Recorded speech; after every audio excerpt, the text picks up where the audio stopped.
আসসালামু আলাইকুম। আমি আব্দুল্লাহ নোমান, এডুকেশন কেয়ারের প্রতিষ্ঠাতা পরিচালক এন্ড একজন সিনিয়র কাউন্সিলর। তো আজ আপনাদের সামনে আমরা একটি ইনফরমেশন শেয়ার করছি। রিসেন্টলি একজন স্টুডেন্ট কানাডায় স্টাডি পারমিট ভিসা পেয়েছেন। তার কিছু এক্সপিরিয়েন্স এবং কিছু কোয়েশ্চেনের আনসার দেবে, যেটা আপনাদের সহযোগিতা হবে ফিউচারে যদি আপনাদের পরিবারের কেউ বা আপনি উচ্চশিক্ষায় বিদেশ যেতে চান। সামান্য হলেও আপনাদের এই রিভিউটা কাজে আসবে। এর আলোকে আমরা শেয়ার করছি একজন সাকসেস স্টোরি। আমাদের একজন স্টুডেন্ট সৈয়দ তানবীর। তো আমি পরিচয় করিয়ে দিই সৈয়দ তানবীরকে। সৈয়দ তানবীর, তুমি তোমার পরিচয়টা যদি বলো। আসসালামু আলাইকুম সবাইকে। আমি রিসেন্টলি আমার কানাডার ভিসা পেয়েছি অ্যান্ড আমার নাম হলো সৈয়দ তানভীর এবং আমার বাড়ি হচ্ছে রস্তমপুর শিলাম। আমার এডুকেশনাল ব্যাকগ্রাউন্ড হলো আমি এসএসসি দিয়েছি 2014 সালে আদর্শ উচ্চ বিদ্যালয় থেকে। আমার সিজিপিএ হলো 4.81 এবং আমি এইচএসসি দিই সিলেট কমার্শিয়াল কলেজ থেকে। সেখানে আমার সিজিপিএ ছিল 3.71 এবং আমি বিবিএ কমপ্লিট করি 2020-এ এবং রেজাল্ট পাবলিশড হয় আমার 2022-এ দক্ষিণ সীমা কলেজ থেকে। সেখানে আমার সিজিপিএ ছিল 3.10। আর তোমার আইএস স্কোর? আমি স্যার আইএলটিএস দিইনি, আমি প্রথমে আইএলটিএস দিয়েছিলাম, সেখানে স্কোরটা আমার লো আসে, ওভারঅল 6। তারপর আমি ডুওলিঙ্গো দিই এবং ডুওলিঙ্গোর মাধ্যমে আমি ভিসা প্রচেষ্টা করি। ও আচ্ছা, তুমি তানবীর ডুওলিঙ্গোর মাধ্যমে স্কোরের মাধ্যমে উনি ভিসা পায়। তুমি কানাডা 125 ছিল ডুওলিঙ্গো স্কোর, 125 ডুওলিঙ্গো স্কোর ছিল। আর তুমি কোন ইউনিভার্সিটিতে ভিসা পেয়েছো? আমি ইন্টারন্যাশনাল বিজনেস ইউনিভার্সিটিতে ভিসা পেয়েছি এমবিএ প্রোগ্রামের জন্য। এটা টরন্টোতে অবস্থিত। টরন্টো সিটিতে অবস্থিত। যাই হোক, আমরা শুনে খুবই খুশি হলাম যে ডুওলিঙ্গোর মাধ্যমে মাস্টার্স প্রোগ্রামে ভিসা হয়েছে সৈয়দ তানবীরের। এটা আমাদের জন্য একটা বড় সাকসেস এবং তার জন্য অনেক বড় প্রাপ্তি। তো যাই হোক, এই আমাদের গ্লোবাল এডুকেশন কেয়ারের তুমি রেফারেন্স বা এখানে আসছো কার মাধ্যমে বা কোন ইনফরমেশনের মাধ্যমে? প্রথমে আমি একটি পোস্ট দেখি ফেসবুকে, আমার রিলেটিভের ভিসা হয়েছিল ইউএসএতে, তার নাম তান্না, এবং আমি তার রিভিউটা দেখি। তারপর আমি অনলাইনে ঘাটাঘাটি করি গ্লোবাল এডুকেশন সম্পর্কে এবং আমি জানতে পারি, এবং আমার এক বড় ভাইও আমাকে বলেছেন যে এটা অনেক ভালো একটা এজেন্সি। তার নাম নাসিম ভাই, স্যার হয়তো আপনি চিনেন নাকি? মিউচুয়াল ট্রাস্টের নাসিম ভাই। নাসিম ভাই, আমরাও নাসিম ভাই খুবই পরিচিত মানুষ। যে এভাবেই আপনাদের সাথে আমার পরিচয়। তারপর আমি তো আপনার অফিসে আসলাম, ফার্স্ট কন্ট্যাক্ট করেন দিয়াপুর সাথে। জি জি। দেন আমার প্রসেস শুরু এবং আলহামদুলিল্লাহ আমি ভিসা পাই কানাডাতে। আচ্ছা, থ্যাংক ইউ। আর আসলে এভাবে পরিচয় নিয়েই আসে। তো আমরা কানাডা এবং নর্থ আমেরিকা স্পেশালি ভিসা সাকসেসটা বাংলাদেশের অন্যতম সেরা, অনেকেই জানেন। তারপরে আমরা বলে নিচ্ছি, কারণ আমরা দীর্ঘ 13 বছর প্লাস আমরা গ্লোবাল এডুকেশন কেয়ার পরিচালনা করে যাচ্ছি। তো আমাদের উদ্দেশ্যটা হলো প্রত্যেকটা স্টুডেন্ট তাদের স্বপ্ন যাতে বাস্তবায়ন হয়, এই সহযোগিতাটাকে করা, আমরা সাপোর্ট দিয়ে যাওয়া। আর আল্লাহ তাআলা কবুল করতেন।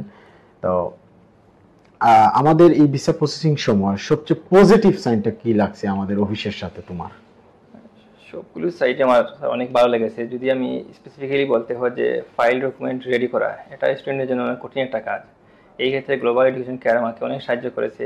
টোটালি বলতে গেলে আমার কিছুই করতে হয়নি, ওনারা যা দিক নির্দেশনা দিয়েছেন আমি এগুলি ফলো করেছি এবং খুব সহজেই ফাইলগুলো রেডি করতে পেরেছি।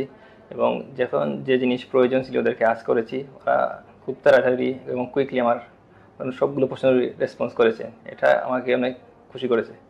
হয়, আপনাদেরকে উদ্দেশ্য করে বলছি যারা অডিয়েন্স আছেন, কানাডা স্টুডেন্ট ভিসা প্রসেসিং করতে সবচেয়ে গুরুত্বপূর্ণ একটা সাইট হলো অন্যতম সেরা, যেটা হচ্ছে ডকুমেন্টেশন রেডি করা। তো ডকুমেন্টেশন রেডি করা একজন স্টুডেন্ট এবং নিউ স্টুডেন্টের ফ্যামিলির জন্য অনেক কষ্টদায়ক কাজ, এবং একজন নতুন কোনো যারা কাজ করে থাকে, যারা কনসালটেন্সি করে থাকে, তাদের জন্য অনেকটা হার্ড হয়ে যায়। এই দিক দিয়ে আমরা আল্লাহর কাছে শুকরিয়া আদায় করি, আমরা একটা এক্সপিরিয়েন্স আছে কানাডা ভিসা সাকসেস নিয়ে। আমি নিজেও কানাডায় ছিলাম দীর্ঘ 3 বছর, পার্মানেন্ট হয়ে আসি। তো কানাডার টোটাল ডকুমেন্টেশন নিয়ে আমাদের একটা আলহামদুলিল্লাহ একটা এক্সপিরিয়েন্স আছে স্টুডেন্টের। ওইটা আমরা যে সঠিক গাইডলাইন দিই স্টুডেন্টে, এবং খুব সহজে এদিকে সেদিকে দৌড়াদৌড়ি না করে সহজেই তার ডকুমেন্টেশন রেডি করতে পারে আমাদের গাইডলাইন অনুযায়ী, এবং এটাই ভিসা সাকসেসের সবচেয়ে গুরুত্বপূর্ণ। তবে হ্যাঁ, কানাডায় 100 জন জমা দিলে 100 জন যে ভিসা হবে তা কিন্তু না। এখানে ভিসা পার্সেন্টেজ হয়তো বা 10 থেকে 20% কমবে, কিন্তু সেশন বুঝে কখনো কখনো কোনো সেশনে পার্সেন্টেজ বেশি, কোনো সেশনে একটু কম, কিন্তু লেগে থাকলে কানাডায় ভিসা অনিবার্য। তো ডকুমেন্টেশন একটা গুরুত্বপূর্ণ পয়েন্ট, যেটা আমরা তানবীরে যেটা শেয়ার করলো যে এটা তার জন্য অনেক প্লাস পয়েন্ট হয়েছে এডুকেশন কেয়ারে। তো তানভীর, সর্বশেষ আমি একটি কোয়েশ্চেন করব, নেক্সট জেনারেশন যারা উচ্চশিক্ষায় দেশের বাইরে যেতে চায় তাদের উদ্দেশ্যে তুমি কিছু বলো। তাদের উদ্দেশ্যে আমার বেশি কিছু বলার নেই, যে একটি কথাই বলতে চাই, অন্ততপক্ষে একবার গ্লোবাল এডুকেশন কেয়ারে আসুন এবং তাদের সাথে কথা বলুন। যদি আপনাদের ভালো লাগে তাহলে সামনে আগাবেন, ইনশাল্লাহ আমি আপনাদের ইস্যু দিতে পারি, অবশ্যই আপনাদের ভালো লাগবে। এবং গ্লোবাল এডুকেশনেই আপনারা আপনাদের ভিসা প্রসেস করুন এবং আমাদের মতো যারা সাকসেস হয়েছে ইনশাল্লাহ ভবিষ্যতে আপনারাও সফলতা পাবেন এবং নিজের পছন্দ অনুযায়ী অন্য দেশে গিয়ে পড়তে পারবেন এবং একটা উজ্জ্বল ভবিষ্যৎ গড়তে পারবেন ইনশাল্লাহ। ধন্যবাদ তানভীর, তোমার সংক্ষিপ্ত রূপে আমরা একটা ইন্টারভিউ নেই, যদিও সময় স্বল্পতার কারণে বেশি লম্বা ইন্টারভিউ নিতে চাই না, অনেকেই লম্বা ইন্টারভিউটা দেখতেও চান না, যার কারণে আমরা সংক্ষিপ্ত রূপে কিছু কোয়েশ্চেন করি।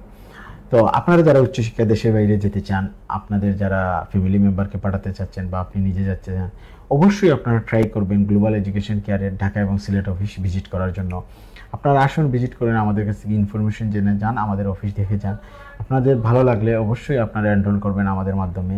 আর আমরা এটুকু সর্বশেষ আপনাদেরকে বলতে চাই, আমরা চেষ্টা করি স্টুডেন্টের সর্বোচ্চ আমাদের এফোর্ট দেওয়ার জন্য এবং সঠিক গাইডলাইন দেওয়ার জন্য। আমরা কোনো ফার্স্ট টাইম কোনো সার্ভিস চার্জ নেই না।